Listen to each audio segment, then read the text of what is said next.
Next children's ലിറ്ററേച്ചറാണ്. Children's ലിറ്ററേച്ചറിനകത്ത് വരുവാണെന്നുണ്ടെങ്കിൽ നമ്മൾ കുറച്ച് ഫാക്ടേഴ്സ് ചിൽഡ്രൻസ് അല്ലെങ്കിൽ കുട്ടികൾക്ക് വേണ്ടി എഴുതുമ്പോൾ നമ്മൾ കുറച്ച് ഫാക്ടേഴ്സ് നമ്മൾ നോക്കേണ്ടതായിട്ടുണ്ട്. And it is different from writing for adults. ഇപ്പോൾ ഫസ്റ്റ് ഫാക്ടർ എന്ന് പറയുന്നത് age group of the reader നമ്മൾ അറിഞ്ഞിരിക്കണം. അതായത് ഇത് ബുക്ക് വായിക്കാൻ പോകുന്ന ആളുടെ ഏജ് ഗ്രൂപ്പ് എന്താണെന്ന് അറിഞ്ഞിരിക്കുക. ആൻഡ് ഓൾസോ അതിനനുസരിച്ച് നമ്മൾ വൊക്കാബുലറി മാറ്റുക. And be careful the subject matters. അതായത് ചൈൽഡിൻ്റെ മെച്യൂരിറ്റിക്ക് അനുസരിച്ചുള്ള സബ്ജക്റ്റ് ആണോ നമ്മൾ എഴുതുന്നതെന്നുള്ളത് നമ്മൾ കെയർഫുള്ളായിട്ട് വാച്ച് ചെയ്യുക. ആൻഡ് എസ്പെഷ്യലി ഇൻഫർമേഷനെ റിഗാർഡ് ചെയ്ത് ഹിസ്റ്റോറിക്കൽ ഫിക്ഷൻ ആൻഡ് സയൻസ് ഫിക്ഷനെ റിഗാർഡ് ചെയ്തിട്ട് നമ്മൾ നല്ല രീതിയിൽ റിസർച്ച് ചെയ്യുക. Because kids are always fascinated by facts. പിന്നെ പ്ലോട്ടാണ് അടുത്ത ഇമ്പോർട്ടൻ്റ് ആയിട്ടുള്ളൊരു കാര്യം ചിൽഡ്രൻസ് ഫിക്ഷൻ എടുത്ത് നോക്കുകയാണെന്നുണ്ടെങ്കിൽ. ബിക്കോസ് കുട്ടികളെന്ന് പറഞ്ഞാൽ വളരെ ഇംപേഷ്യൻ്റ് ആയിട്ടുള്ള റീഡേഴ്സാണ്. And they will not wait for you to get in the action. അതായത് നല്ല എൻഗേജിങ് അല്ലെങ്കിൽ ഇൻട്രസ്റ്റിംഗ് ആയിട്ടുള്ള വർക്ക് ആയിരിക്കണം. ആൻഡ് ഓൾസോ വിഷ്വലി തിങ്ക് ചെയ്യാൻ പറ്റുന്നതും ഇമ്പോർട്ടൻ്റ് ആയിട്ടുള്ള ഡിസ്ക്രിപ്ഷൻസ് ഒക്കെ വേണം. പിന്നെ ഫോർമാറ്റിൻ്റെ ഇമ്പോർട്ടൻസ് ഉണ്ടായിരിക്കണം. അതായത് നോവൽസ് ആണെങ്കിലും സ്റ്റോറീസ് ആണെങ്കിലും അതിനനുസരിച്ചുള്ള ഫോർമാറ്റും കാര്യങ്ങളും ഒക്കെ വേണം. ആൻഡ് ഇല്ലസ്ട്രേഷൻസ് ഉണ്ടായിരിക്കണം, ഡിസൈൻസ് ഉണ്ടായിരിക്കണം, ഫോട്ടോഗ്രാഫ്സ് കറക്റ്റായിട്ട് വേണം. ആൻഡ് ഓൾസോ കുട്ടികൾ അതിനകത്ത് മെയിൻ ക്യാരക്ടറായിട്ട് വരുന്നുണ്ടോ, അതിനകത്ത് പ്ലോട്ട് ഓറിയൻറ്റഡ് ആണോ, സിമ്പിൾ ലാംഗ്വേജിലാണോ എഴുതിയിരിക്കുന്നത്, അത് ഹാപ്പി എൻഡിങ് ആണോ എന്ന് നോക്കുക. ഇനി ഒരു സുഭദ്ര സെൻഗുപ്ത ആയിട്ടുള്ളൊരു ക്രിയേറ്റീവ് റൈറ്റർ, അവരൊരു ക്രിയേറ്റീവ് റൈറ്ററാണ്. ആൻഡ് ഒരു കോൺവെർസേഷനുണ്ട്. അപ്പോൾ ജയദീപ് കൃഷ്ണ എന്നുള്ളൊരു റിസർച്ച് അസോസിയേറ്റ് ഈ സുഭദ്ര സെൻഗുപ്തയെ കണ്ട് ഇൻ്റർവ്യൂ ചെയ്യുവാണ്. And she is the author of the work the sword of Dara's Shukoh. And ഒരു കുറച്ച് ക്വസ്റ്റ്യൻസ് ചോദിക്കുവാണ്. അതായത് എന്താണ് difference between writing for adult and writing for children. Because children എന്ന് പറഞ്ഞാൽ ഇംപേഷ്യൻ റീഡേഴ്സ് ആയതുകൊണ്ട് നമ്മൾ പെട്ടെന്ന് തന്നെ ആക്ഷൻ ക്വിക്കായിട്ട് നടത്തിയിരിക്കണം. പ്ലോട്ടും വളരെ ഇമ്പോർട്ടൻ്റ് ആയിരിക്കണം, സിമ്പിൾ ആയിട്ടുള്ള കാര്യങ്ങളും ആയിരിക്കണം. അഡ്വൈസ് കൊടുക്കരുത് അതിനകത്ത്, because they just hate it. ഒരു ലോട്ട് ഓഫ് ഡിസ്ക്രിപ്ഷൻസ് ഉണ്ടായിരിക്കണം. കളർ, സ്മെൽ, ടച്ച്, അങ്ങനത്തുള്ള കാര്യങ്ങൾ വളരെ അപ്പീലിംഗ് ആയിട്ടുള്ള കാര്യങ്ങളായിരിക്കണം. അപ്പോൾ സ്റ്റൈലും ഇമ്പോർട്ടൻ്റ് ആണെന്നാണ് ആര് പറയുന്നത്, സുഭദ്ര സെൻഗുപ്ത പറയുന്നത്. ആൻഡ് ചിൽഡ്രൻ ആക്ച്വലി പ്രിഫർ ചെയ്യുന്നത് ഫെമിലിയർ തിങ്സുമായിട്ടുള്ള സ്റ്റോറീസ് ആയിരിക്കും. ഫോർ എക്സാമ്പിൾ കമ്പ്യൂട്ടേഴ്സ് ഒക്കെ ഇപ്പോൾ കോമൺ ആയതുകൊണ്ട് സോ അവർക്ക് കമ്പ്യൂട്ടറുമായിട്ട് കണക്റ്റഡ് ആയിട്ടൊരു സ്റ്റോറി, കമ്പ്യൂട്ടറിനകത്തൊരു ghost, about a ghost in a computer, അങ്ങനെയുള്ള സ്റ്റോറീസൊക്കെ കുറച്ചും കൂടി നല്ല രീതിയിലുള്ളൊരു സ്റ്റഫാണ്. ആൻഡ് മോറൽസ് ഒക്കെ വെച്ച് നോക്കുകയാണെന്നുണ്ടെങ്കിൽ ഷുഗർ കോട്ട് ചെയ്തിട്ട് വേണം നമ്മൾ മോറൽസ് പറയാൻ, അല്ലെങ്കിൽ അവർക്ക് ഇഷ്ടപ്പെടത്തില്ല. പ്രീച്ച് ചെയ്യുന്നത് അവർക്ക് ഇഷ്ടമല്ല, അഡ്വൈസ് ചെയ്യുന്നത് അവർക്ക് ഇഷ്ടമല്ലാത്തതുകൊണ്ട് മോറൽസ് അഥവാ ഉണ്ടെങ്കിൽ തന്നെ നല്ല പ്ലോട്ടാണെങ്കിൽ അതിനകത്ത് ഷുഗർ കോട്ട് ചെയ്ത് നമുക്ക് മോറൽസ് പറയാം. ആൻഡ് ഇവരെ പോലുള്ള റൈറ്റേഴ്സ് എന്ന് പറയുന്നത്, അതായത് നമ്മുടെ സുഭദ്ര സെൻഗുപ്ത ഈ റിലീജിയസ് ടോളറൻസിൻ്റെ കാര്യം, ഇക്വാളിറ്റിയുടെ കാര്യമൊക്കെ ഇവർ പറയുന്നുണ്ട്. അതായത് പ്രൊട്ടാഗണിസ്റ്റുകൾ മിക്കവാറും ഡിഫറെൻറ്റ് റിലീജിയൻസിലുള്ളതായിരിക്കും ഇവരുടെ. And often they will be poor ആയിരിക്കും. സോ ഹിസ്റ്റോറിക്കൽ ഫിക്ഷൻ എടുക്കുകയാണെന്നുണ്ടെങ്കിൽ എല്ലാം അങ്ങ് രാജാക്കന്മാരെക്കുറിച്ചും നവാബുകളെക്കുറിച്ചും പറഞ്ഞു കഴിഞ്ഞാൽ അവർ വിചാരിക്കും അവർ മാത്രമേ ഉള്ളൂ. പക്ഷേ കുട്ടികൾ എന്ത് ചെയ്യണം, ടോങ്കാവാലയെക്കുറിച്ചും സബ്ജി വാലയെക്കുറിച്ചും, അതായത് വെജിറ്റബിൾ സെല്ലേഴ്സിനെ കുറിച്ചും ഒക്കെ അവരുടെ മക്കളെക്കുറിച്ചും ഒക്കെ ഇവർ അറിഞ്ഞിരിക്കണം. ഓക്കെ, അപ്പോൾ അങ്ങനെയുള്ള കാര്യങ്ങളാണ് ഇവർ എഴുതുന്നത്. പിന്നെ റേപ്പ്, വയലൻസ്, ഇങ്ങനെയുള്ള കാര്യങ്ങളൊക്കെ കുട്ടികൾക്ക് ശരിക്കും പറഞ്ഞു കഴിഞ്ഞാൽ അവോയ്ഡ് ചെയ്ത് വേണം എഴുതാൻ. അതുപോലെ തന്നെ ഈ ഡിവോഴ്സ്ഡ് പേരൻസിൻ്റെ കാര്യം, ഫിസിക്കൽ മെൻ്റൽ അബ്യൂസ്, ഇതൊക്കെയെന്ന് വെച്ച് കഴിഞ്ഞാൽ നെസസറിയാണ് ഡിസ്കസ് ചെയ്യേണ്ടത്. പക്ഷേ കുറച്ച് സൂക്ഷിച്ച് കെയർഫുള്ളായിട്ട് വേണം ഇൻകോർപ്പറേറ്റ് ചെയ്ത് എഴുതാൻ. ആൻഡ് ഇതാണ് ചിൽഡ്രൻസ് ലിറ്ററേച്ചറിനകത്ത് വരുന്നത്. ഇനി നമ്മൾ നോക്കാൻ പോകുന്നതെന്ന് വെച്ച് കഴിഞ്ഞാൽ ബുക്ക് റിവ്യൂസ്, ഫിലിം റിവ്യൂസ്, പിന്നെ travel writing, travelogues, life writings എന്താണ്, ബ്ലോഗ്, അതൊക്കെയാണ്. അപ്പം നമുക്ക് ബുക്ക് റിവ്യൂസ് ആൻഡ് ഫിലിം റിവ്യൂസും ട്രാവലോഗ്സും കൂടി ഇതിനകത്ത് ഈ ഒരു ഓഡിയോയ്ക്കകത്ത് നോക്കാം. ഇപ്പോൾ ബുക്ക് റിവ്യൂ എന്ന് വെച്ചാൽ എന്താണ്, ഒരു തറോ ഡിസ്ക്രിപ്ഷൻ അല്ലെങ്കിൽ critical analysis or evaluation of the quality, meaning and significance of A book. ഒരു ബുക്കിനെ നമ്മൾ തറവായിട്ട് അനലൈസ് ചെയ്യുന്നു, അതിനെ പല ഫാക്ടേഴ്സ് വെച്ചിട്ട് നമ്മൾ ഇവാലുവേറ്റ് ചെയ്യുന്നു, അതിൻ്റെ ബുക്കിൻ്റെ ഇമ്പോർട്ടൻസ് എന്താണ്. ആൻഡ് 500 to 2000 വേർഡ്സ് വരെ നമുക്ക് ബുക്ക് റിവ്യൂസ് പോവാം. ലോങ്ങറും ആവാം, ഷോർട്ടറും ആവാം. അപ്പോൾ അത് കുറച്ച് ഫാക്ടേഴ്സിനെ ഡിപ്പെൻഡ് ചെയ്തിട്ടാണ് ഇരിക്കുന്നത്. ബുക്കിൻ്റെ കോംപ്ലക്സിറ്റി അല്ലെങ്കിൽ ലെങ്ത്തിനനുസരിച്ചാണ് നമ്മൾ ബുക്ക് റിവ്യൂ ചെയ്യുന്നത്. And overall purpose of the review എന്ന് പറയുന്നതും അതിനെ ബേസ് ചെയ്തിട്ടായിരിക്കണം. ആൻഡ് 2-3 ബുക്സ് അതേ സെയിം ടോപ്പിക്കിലുള്ളയാണെന്നുണ്ടെങ്കിൽ അങ്ങനെയും റിവ്യൂ ചെയ്യാം. നമുക്ക് ഒരുമിച്ച് 2-3 ബുക്സ് ഒരുമിച്ചിട്ടും റിവ്യൂ ചെയ്യാം. ഓക്കെ, 2 ജനറൽ അപ്രോച്ചസ് ആണുള്ളത് ഒരു ബുക്ക് റിവ്യൂ ചെയ്യാൻ, ഡിസ്ക്രിപ്റ്റീവും ക്രിട്ടിക്കലും. ഡിസ്ക്രിപ്റ്റീവ് റിവ്യൂ എന്ന് പറയുന്നത് എന്താണ്, ആ ബുക്കിൻ്റെ സ്ട്രക്ചറും കണ്ടൻറ്റും നമ്മൾ റിവ്യൂ ചെയ്യുകയാണ്. ഒബ്ജക്റ്റീവായിട്ടാണ് നമ്മൾ റിവ്യൂ ചെയ്യുന്നത്. കുറച്ച് ആ ബുക്കിൻ്റെ പേർപ്പസിനെ കുറിച്ച്, അതോറിറ്റിയെ കുറിച്ചൊക്കെ നമ്മൾ പറയുന്നു. ആ ബുക്കിനകത്തുള്ള പാസേജസ് കോട്ട് ചെയ്ത് എഴുതുന്നു, അതിനകത്ത് ഇമ്പോർട്ടൻ്റ് ആയിട്ടുള്ള എലിമെൻറ്റ്സ് എന്തൊക്കെയാണെന്ന് പറയുന്നു. ഇനി ക്രിട്ടിക്കൽ ലെവൽ എന്ന് വെച്ച് കഴിഞ്ഞാൽ എന്താണ്, ലിറ്റററി ആൻഡ് ഹിസ്റ്റോറിക്കൽ സ്റ്റാൻഡേർഡ് വെച്ചിട്ട് ആ ബുക്കിനെ എന്ത് ചെയ്യാണ്, നമ്മൾ സിഗ്നിഫിക്കൻസ് ഉണ്ടോ ഇല്ലയോ എന്ന് നമ്മൾ ചെക്ക് ചെയ്യുകയാണ് ചെയ്യുന്നത്. ഓക്കെ, വേറെ ടെക്സ്റ്റിൽ നിന്നൊക്കെ നമ്മൾ സപ്പോർട്ട് ചെയ്ത് ഇവാലുവേഷനൊക്കെ എവിഡൻസ് ഒക്കെ എടുത്ത് അതിനനുസരിച്ചാണ് നമ്മൾ ബുക്കിനെ റിവ്യൂ ചെയ്യുന്നത്. ആൻഡ് ഓൾസോ ഓഥർ എന്താണ് ഇതിനകത്ത് ചെയ്യാൻ ശ്രമിച്ചേക്കുന്നതെന്നും ആൻഡ് ഓഥർ എത്രമാത്രം സക്സീഡ് ആയിട്ടുണ്ടെന്നും പിന്നെ എന്തൊക്കെയാണ് എവിഡൻസ് അതിന് വേണ്ടിയുള്ളതെന്നും ഒക്കെ ഉള്ള രീതിയിൽ വേണം നമ്മൾ ക്രിട്ടിക്കൽ റിവ്യൂ നടത്താൻ. ഓക്കെ, അപ്പം സബ്ജക്റ്റും ടോണും സ്റ്റൈലും അനുസരിച്ചൊക്കെ നമുക്ക് ബുക്ക് റിവ്യൂവും ഡിഫറെൻ്റ് ആണ്. ആൻഡ് ഒരു റിവ്യൂ എന്ന് പറയുന്ന റീഡറിന് ശരിക്കും പറഞ്ഞാൽ കോണ്ടന്റിന്റെ സമ്മറിയാണ്, കൺസൈസ് ഷോർട്ട് സമ്മറിയാണ് കൊടുക്കുന്നത്. ആ ടോപ്പിക്കിനെ കുറിച്ചുള്ള ഡിസ്ക്രിപ്ഷനും അതിന്റെ സ്കോപ്പ് എന്താണെന്നുള്ളതൊക്കെയാണ് കൊടുക്കുന്നത്. ആൻഡ് ഓൾസോ ഒരു ക്രിട്ടിക്കൽ അസസ്മെന്റ് നമുക്ക് കാണാൻ സാധിക്കും. In addition to analysing a ബുക്കിന്റെ സ്ട്രെങ്ത്തും വീക്ക്നെസ്സും അനലൈസ് ചെയ്യുന്നതിനോടൊപ്പം തന്നെ ഒരു സ്കോളർലി റിവ്യൂ എന്ന് പറയുന്നത് എന്താണ്, ആ ബുക്ക് വായിക്കണോ വേണ്ടയോ എന്ന് ശരിക്കും പറഞ്ഞാൽ റീഡേഴ്സിന്റെ അടുത്ത് പറയും കൂടി ചെയ്യും അല്ലേ. അതിന്റെ ക്വാളിറ്റി എന്താണ്, എന്തൊക്കെ ഇഷ്യൂസ് അത് ഡിസ്കസ് ചെയ്യുന്നുണ്ട്, അതിന്റെ റീഡബിലിറ്റി, അത് വായിക്കാൻ പറ്റുന്നതാണോ, അതിന്റെ ലാംഗ്വേജ് എങ്ങനെയാണ്, അതിന്റെ ലേ ഔട്ട് എങ്ങനെയാണ്, അതിന്റെ ഇൻഡെക്സിങ് എങ്ങനെയാണ്, നോൺ ടെക്സ്ച്വൽ എലിമെന്റ്സ് അതിനകത്തുണ്ടോ, അതായത് ഗ്രാഫിക്കൽ ഇമേജസും ഇല്ലസ്ട്രേഷൻസും ഒക്കെ ഉണ്ടോ എന്ന് നോക്കും. ആൻഡ് ഓൾസോ ഓഥറിനെ കുറിച്ചും ഇൻഫർമേഷനെ കുറിച്ചുള്ള ജനറൽ പ്രസന്റേഷൻ അതിനകത്തുണ്ടോ എന്നും നോക്കും. And അടുത്തയാണ് author. ക്വസ്റ്റ്യൻസ് എന്താ, അപ്പം എന്തൊക്കെ ഉണ്ടെന്ന് നോക്കിയപ്പോൾ ഫസ്റ്റ് ഓഥർ ആരാണ്, അയാളുടെ നാഷണാലിറ്റി എന്താണ്, പൊളിറ്റിക്കൽ പെർസുവേഷൻ അല്ലെങ്കിൽ ഇൻക്ലിനേഷൻ എന്താണ്, എഡ്യൂക്കേഷൻ, അദ്ദേഹത്തിന്റെ പേഴ്സണൽ ഹിസ്റ്ററി എന്താണ്, ഹിസ്റ്റോറിക്കൽ കോണ്ടെക്സ്റ്റ് എന്താണ്, ഈ ഒരു വർക്ക് എഴുതാനുള്ള ഹിസ്റ്റോറിക്കൽ ബാക്ക്ഗ്രൗണ്ട് എന്താണെന്നൊക്കെ നോക്കും. അടുത്തത് പ്രസന്റേഷൻ. പ്രസന്റേഷൻ എന്ന് പറയുമ്പോൾ ഈ ബുക്കിന്റെ ജോണർ എന്താണ്, റൊമാൻസ് ആണോ, ഹൊറർ ആണോ, സയൻസ് ഫിക്ഷൻ ആണോ, നോൺ ഫിക്ഷൻ ആണോ എന്നൊക്കെയുള്ളത്. അത് പിന്നെ ബാക്കിയുള്ള ഇത് ഈ ബുക്കിൽ ഇറങ്ങിയ ഈ ജോണറുമായിട്ട് ഇതെങ്ങനെ, ഇതിന്റെ കൺവെൻഷൻസുമായിട്ട് എങ്ങനെ മാച്ച് ചെയ്യുന്നു, അതോ ഡിഫറെൻ്റ് ആയിട്ടാണോ എഴുതിയിരിക്കുന്നത്, അതൊക്കെയാണ് നമ്മൾ നോക്കുന്നത്. പിന്നെ എന്തുകൊണ്ടാണ് നറേറ്റർ ഈ ഒരു ബുക്ക് എഴുതിയത്, അല്ലെങ്കിൽ എന്തുകൊണ്ട് ഈ സബ്ജക്റ്റ് ചൂസ് ചെയ്തു, ഏത് പോയിന്റ് ഓഫ് വ്യൂയിലൂടെയാണ് ഇത് എഴുതിയിരിക്കുന്നത്, ഇൻഫർമേഷൻ പ്രൊവൈഡ് ചെയ്യാനാണോ ശ്രമിച്ചിരിക്കുന്നത്, അതോ റീഡറിനെ കൺവിൻസ് ചെയ്യാനാണോ ശ്രമിച്ചിരിക്കുന്നത് എന്നൊക്കെയുള്ളതാണ് നോക്കുന്നത്. ഓഥറിന്റെ സ്റ്റൈൽ എന്താണ്, ഫോർമൽ ആൻഡ് ഇൻഫോർമൽ സ്റ്റൈലാണോ, പിന്നെ ബുക്ക് എങ്ങനെ നിങ്ങളെ അഫക്റ്റ് ചെയ്തു, പിന്നെ ഈ ബുക്ക് നിങ്ങൾ ആർക്കെങ്കിലും റെക്കമെൻഡ് ചെയ്യുമോ, വൈ അല്ലെങ്കിൽ വൈ നോട്ട്, ഇങ്ങനെയുള്ള കാര്യങ്ങളൊക്കെയാണ് നമ്മൾ നോക്കുന്നത്.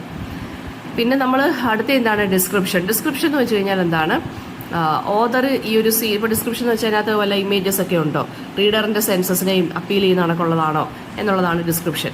അത് ബാക്ക്ഗ്രൗണ്ട് സെറ്റിംഗും ഒക്കെ ഇതിനകത്ത് വരും. നറേഷൻ, എങ്ങനെയാണ് ഈ ഒരു സ്റ്റോറി പറഞ്ഞു പോയേക്കുന്നത്, തിമാറ്റിക്കലി ആണോ, ക്രൊണോളജിക്കൽ ഓർഡറിലാണോ. പിന്നെ നറേഷനാണ് ശരിക്കും പറഞ്ഞാൽ ബുക്കിൽ എന്തൊക്കെ സംഭവിച്ചു എന്നുള്ള കാര്യങ്ങൾ പറഞ്ഞു തരുന്നത് അല്ലേ. എക്സ്പോസിഷനാണ് അടുത്ത്. എക്സ്പോസിഷൻ എന്ന് വെച്ച് കഴിഞ്ഞാൽ ആ ഒരു ഐഡിയ പിന്നെന്താണ് ഒരു എക്സ്പ്ലനേഷൻ ഓൺ സബ്ജക്റ്റ് അല്ലെങ്കിൽ ഐഡിയ ക്ലാരിഫൈ ചെയ്ത് പറയുന്നുണ്ടോ. പിന്നെ എക്സ്പോസിഷൻ എന്ന് വെച്ചാൽ സബ്ജക്റ്റിനെ കുറിച്ച് പ്രസന്റ് ചെയ്യുന്നുണ്ടോ, ഫാക്ട്സ് ഇഷ്യൂ ക്ലിയർ ആയിട്ടാണോ പറയുന്നത് എന്നുള്ളതൊക്കെയാണ്.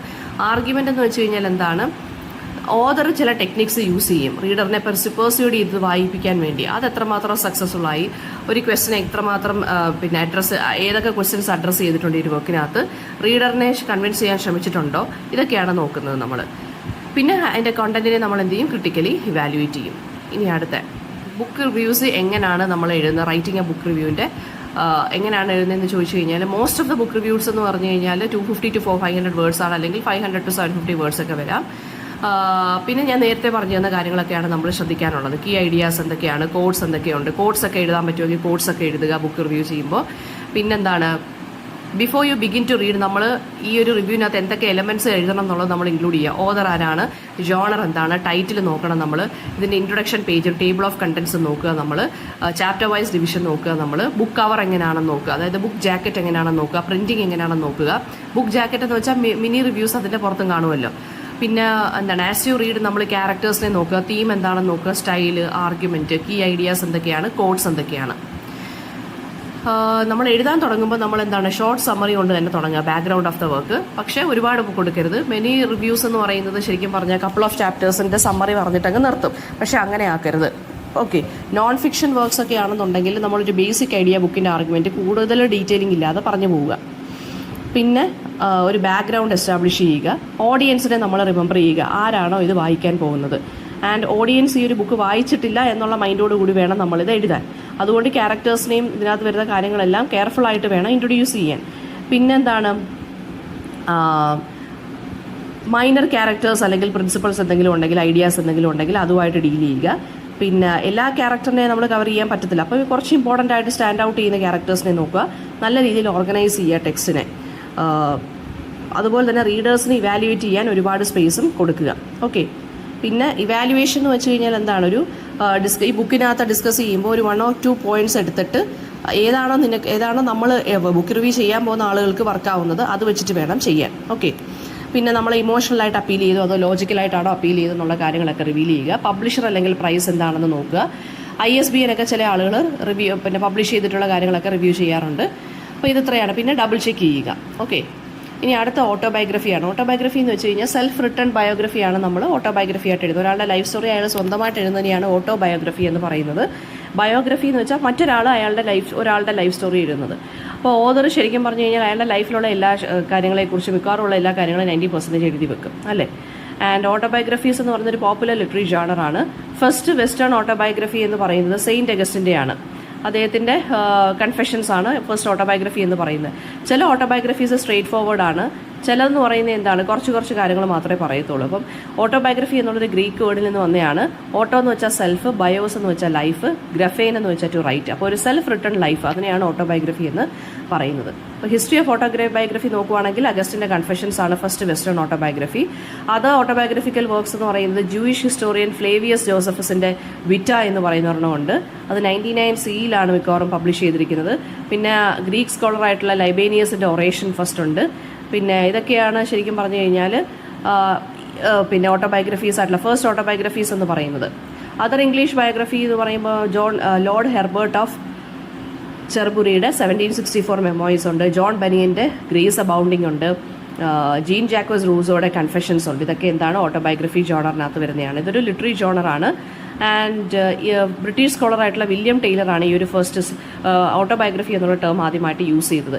20th സെഞ്ചുറിയിലായപ്പോഴത്തേക്കും എന്താണ് ഒരുപാട് ഓട്ടോബയോഗ്രഫീസൊക്കെ വരാൻ തുടങ്ങി. ആൻ ഫ്രാങ്കിൻ്റെ the diary of a young girl വന്നു. നാസിയുടെ ആ ഒരു അറ്റാക്കിനെ കുറിച്ചൊക്കെ അവർ പറഞ്ഞു അല്ലേ. ഓട്ടോബയോഗ്രഫിക്കൽ എസ്സേസ് ഉണ്ട്. പിന്നെ അന്ന കെൻഡ്രിക്കിൻ്റെ, മിൻറ്റി കേലിങ്ങിൻ്റെ, അതൊക്കെ ഓട്ടോബയോഗ്രഫിക്കൽ എസ്സേസ് ആയിട്ടാണ് പറയുന്നത് നമ്മൾ. ഒരുപാട് കോൺട്രവേഴ്സീസും ഓട്ടോബയോഗ്രഫീസുമായിട്ട് ചുറ്റിപ്പറ്റിയുണ്ട്. ഇത് ടൈപ്സ് ഓഫ് ഓട്ടോബയോഗ്രഫിയാണ്. സ്റ്റാൻഡേർഡ് ഓട്ടോബയോഗ്രഫി ഉണ്ട്, മെമ്മോയിസ് ഉണ്ട്, ഓട്ടോ ഫിക്ഷൻ ഉണ്ട്, സ്പിരിച്വൽ ഓട്ടോബയോഗ്രഫി ഉണ്ട്. സ്റ്റാൻഡേർഡ് ഓട്ടോബയോഗ്രഫി എന്ന് വെച്ച് കഴിഞ്ഞാൽ എന്താണ്, ഓതേഴ്സ് അവരുടെ ലൈഫും അല്ലെങ്കിൽ ചില ഇവൻറ്റ്സ് ഒക്കെ ഓർത്തെടുത്ത് എഴുതുന്നു. ക്രോണോളജിക്കൽ രീതിയിലായിരിക്കും എഴുതുന്നത്.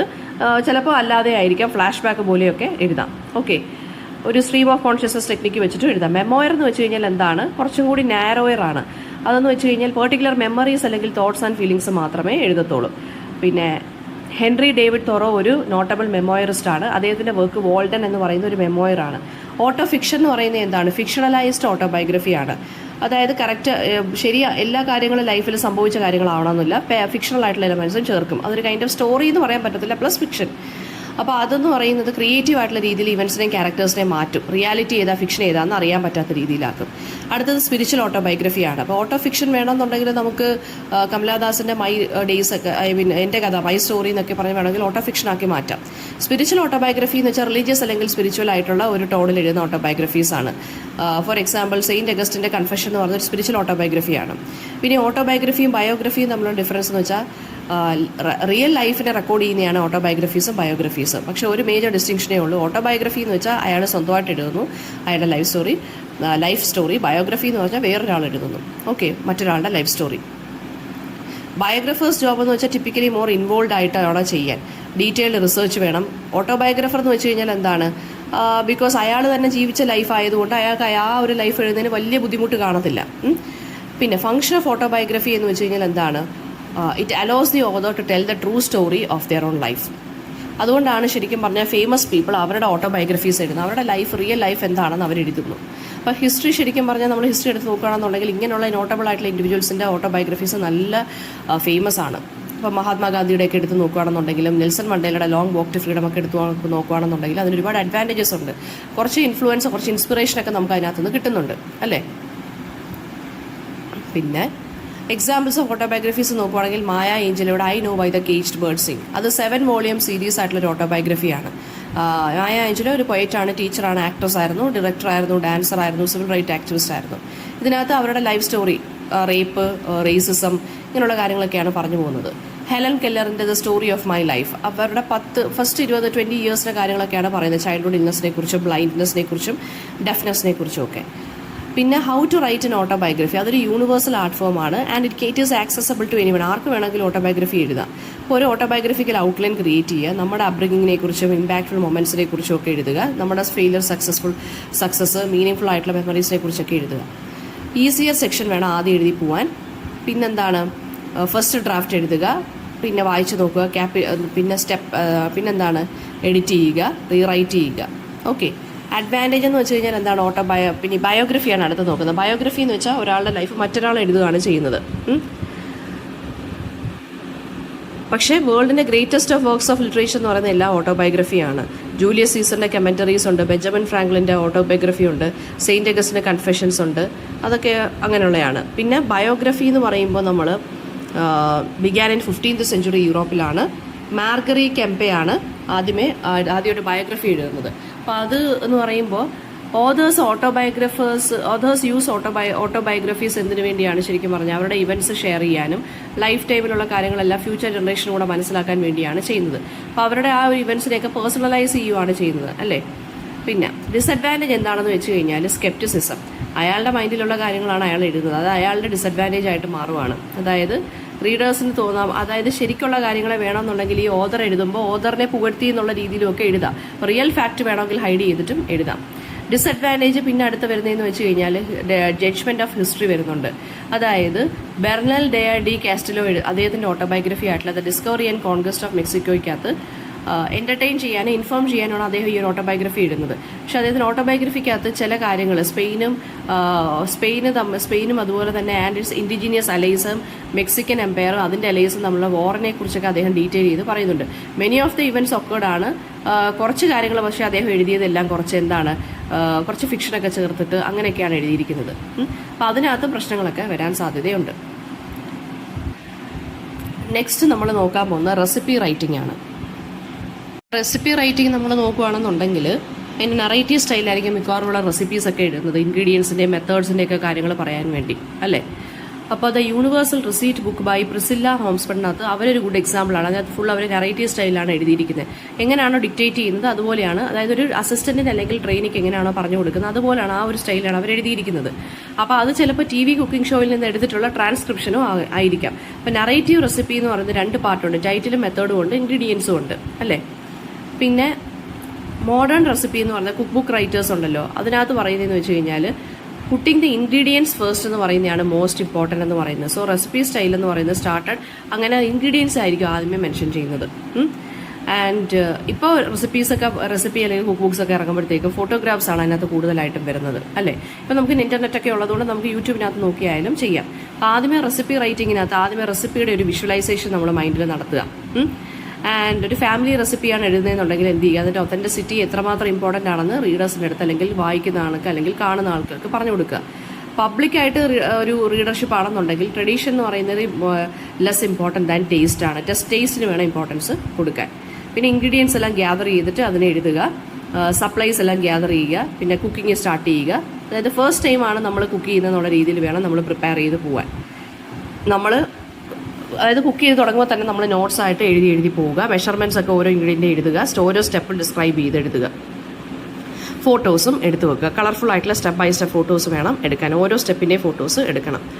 പിന്നെ ലിസ്റ്റിംഗ് ദ ഇൻഗ്രീഡിയൻസ്, എക്സാക്ട് മെഷർമെൻറ്റും വോളിയവും വേണം പറയാൻ. ഏതാണ് ടേബിൾ സ്പൂൺ ആണോ ടീസ്പൂൺ ആണോ എന്നൊക്കെ ഉള്ളത് നമ്മൾ പറയുക. ഇൻഗ്രീഡിയൻസ് ഓർഡറിൽ തന്നെ എഴുതാൻ ശ്രമിക്കുക. വോളിയവും പറയുക. 2 cups floor, 1 teaspoon baking soda, അതൊക്കെ പറയുക.